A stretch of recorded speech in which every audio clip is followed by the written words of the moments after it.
setups for today. So we're still using the same charts that we used in the beginning of the week.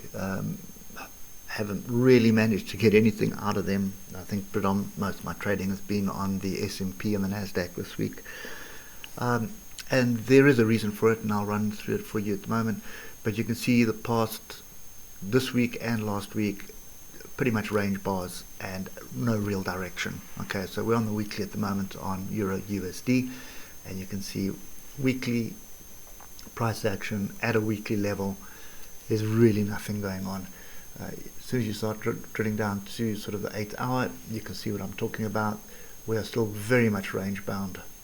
Okay, nothing on offer as far as I'm concerned. Not interested in trading ranges, and that keeps me out of this. Okay, so if you drill down to the hour, you can see there have been some opportunities to the downside, bottom of range there, and trades to the upside. Obviously there are some people that got this spot on. Not my game, I'm not interested in, and look at the mess that we have at the moment. What may be on offer here is a London breakout strategy. So take the first 7 hours of trading from when the market opens on the new day, pretty much the Asian session. Okay, draw a line on the high, draw a line on the bottom, that is your range. Get a 5-minute break and close out of the range. You're going to trade in the direction of that break for the height of the range, and your stop is going to be below the range. So it's a 1-to-1 trade. Well, actually just a little bit less than a 1-to-1 trade, because you need to wait for that 5-minute bar to close. So that's probably what's on offer here, but it's going to be small. So you can see that is 200 pips. I suppose it's not too bad, but it's 200 pip risk to 200 pip reward. I'd rather wait for a better setup. US dollar, Japanese yen is pretty much the same kind of situation at the moment. We have been trending down. We've had this rejection here. We had this range bar, and then we've come into this area of support. We're still hovering in this area of, well, it's now resistance. But as I said, you know, it's fairly messy. I've been watching it sort of along those time frames. It looks like we've closed above it. Now we're coming back down. It is a bit of a hanging man. Okay, so I'm still of the opinion that there could be a short brewing here. It hasn't manifested itself just yet. If I do that, you can see this inside tail here, which is a gap. It's a Brooks gap, and now we're flirting with that. So, you know, this area that we're in here is an area that I am looking for shorts. Okay, haven't seen it come up, haven't seen it pop up just yet. I did take a little bit of a stab at it yesterday, but basically I closed that out for a little bit of a loss. But I still believe that is what is on offer at the moment. So if you're looking at the hour, you can see how the sellers are scaling in here. Okay, so what are we looking for? We're looking for a break of a level and a retest of that level. Now I can fine tune this level to take that fractal there. See it drop down, test that and start dropping. That could interest me, but I think I'm going to look for a little bit more price action in this. Maybe break through this range to the downside and test the bottom before looking at it. Okay, so in other words, what I'm looking for is a break and retest of that block there. Okay, and that is somewhere in the area of 106. Let's get the low here, 106.564. Okay, so that's kind of what I'm looking at. Okay, so it's still worth watching. I don't know if it's going to happen today, but definitely still on my watch list for next week. Euro Aussie dollar, looking at the 8 hour again, we're at a area of support here. You can see if I just zoom out, it's a fairly big area of support. One thing's for sure, if you know, this level breaks to the upside, that is going to confirm this trend change, and you can see we are flirting with it. And the reality with trend changes is this is exactly what transpires on a trend change. You have a strong trend in a direction, and in this case it's down, and then you sort of start consolidating, and the bulls start trying to get this going, and the bears are still trying to push it down, which forms these ranges. And then, you know, the bulls start getting traction, and the bears look for the big levels, and they start pushing down. So it's a proper tussle which is going on. But as soon as this level gives, then the bears will give up, and then the bulls will have control, and then that would give a trend change. Okay, so sometimes it takes a long time, and I mean this has been since May to August at the moment, so it is brewing. It is still worth watching as far as I'm concerned. And you can see when you start going to the hour, just understanding what's going on, you can already see on the hour here you've got a rounding bottom here, above the moving average, below, above, below, above, below. You know, that's an indication of just confusion, and there's a big tussle going on between the bulls and the bears. So what am I looking for? I'm definitely watching this area here, which is 165555. A break and retest of that is going to get me long. Not today though, being Friday, so I will wait for next week. If it does get a weekly close above that, that's great. So if we do close above that for Friday, that's fantastic. But the trading opportunity will be on Monday for me. Pound USD. Okay, this is pretty much like the euro at the moment. Until we break through this range, I'm not really interested in it. Okay, so we've got to a level and we're just bouncing around here, no direction. Okay, and this is just typical of what's going on with the dollar at the moment.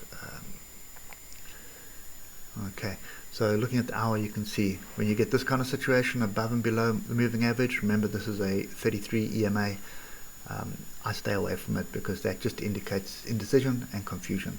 I'm looking for this kind of structure, either to the upside or the downside. I want to see it using the moving average as support and just keep moving in a direction. Okay, so nothing really on offer there. Pound Japanese yen. Okay, another one that we're looking for a breakout. We have got this little breakout here of this flat top triangle, and we've come back to test it. So there is potentially an opportunity here. You can see how we had a solid breakdown. We've come back to test it. Now what may transpire is we may drop a little bit lower. Okay, so just put both your levels in. That one you can fine tune a little bit. Pick up that pin bar there. Oh, sorry, that tail. It's not really, well, it is a pin bar, but the top of that tail. And then I'm picking up this tail over here. Okay, fractals. You can see there's fractals there, there, and there. That's what I'm looking for. I've had one test of it. I'm looking to see if I can get a second test of it. So I'm looking for some price action here. That's going to indicate a retest of this area and an opportunity to buy. This is definitely an opportunity for today. So pound Japanese yen, something worth watching. We've got a triangle break. There's your triangle. Okay, have we hit the targets? Let's just check. Just short of the targets. Just short of the target. So you know, in my books, that's still in play. Okay, if I look at this on the 4 hour, you'll see trend is still very much the upside. Okay, the other pattern that is here is this range break.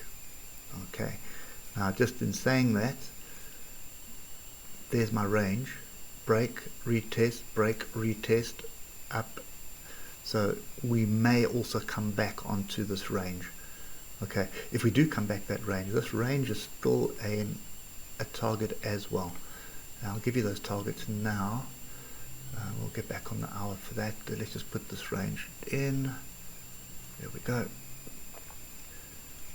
Okay, so looking at that, you will see it lines up with a lot of tails on the inside here as well. Okay, so what are my levels? Levels are right where we are at the moment. So 139533, 139457, and 139236. Those are the three areas that I'm watching today. This is definitely an opportunity. I definitely believe that there is something brewing here to get us back to this area of 142.73, and the other one is going to be 146.39. That would be range target. Okay, last one, which is Aussie dollar Japanese yen. So a similar kind of scenario here. We have broken through this area and we're coming back to test it. There is a little Brooks gap right over there, so don't be too surprised if that comes back to test. And then we have another level down there. Okay, so I'll get those to you now. We'll probably have to fine tune it on the hour. Yep, this one somewhere in there. Oh, we still haven't tested it, but look at this nice pin bar, close to a level, almost off a level, worth watching. Bit of indecisive structure here, coming back onto an area. So this is definitely something to pay attention to. The only thing that's concerning me is look at these moves above and below the moving average.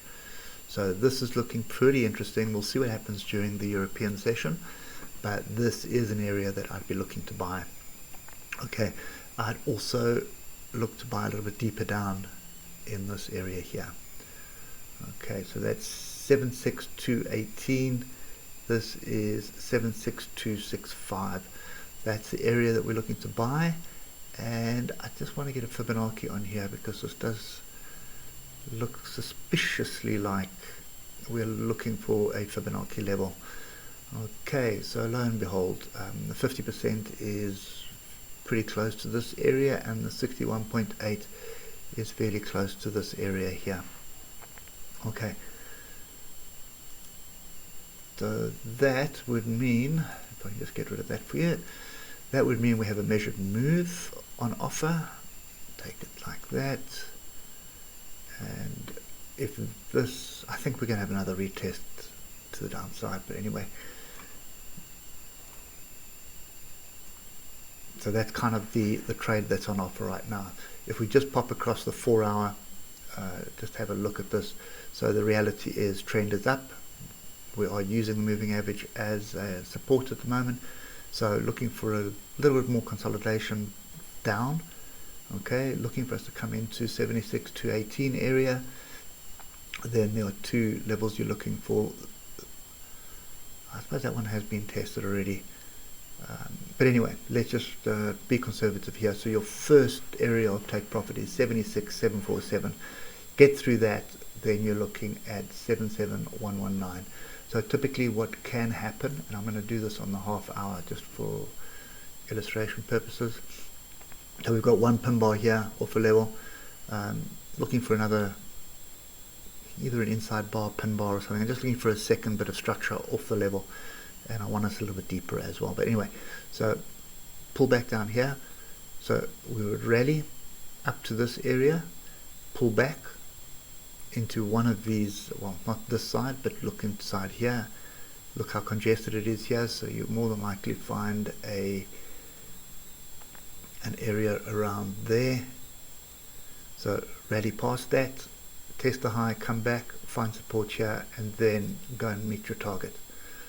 So always anticipate that. So you anticipate it moving up, take some profit here, take some of your contracts off, let it come back, add additional contracts here, starts moving, move your stop up there, and then take your target. Okay, just one of the ways that I do it. Or alternatively, just get in, let it run, move your stop to entry, and anticipate a move to the upside. But then what you are risking is if it does find resistance here and turn all the way down, you make nothing. Okay, anyway, that's just the way I do it. That's it for me today. I hope it helps you somewhat, but Aussie dollar, Japanese yen, and pound, Japanese yen, as yesterday, are the only two really that I'm watching on the Forex markets at the moment. The others really just watching to see what's going to transpire, and hopefully something happens for next week. Anyway, hope it helps. Enjoy your weekend, and we'll catch up with you later. Cheers for now.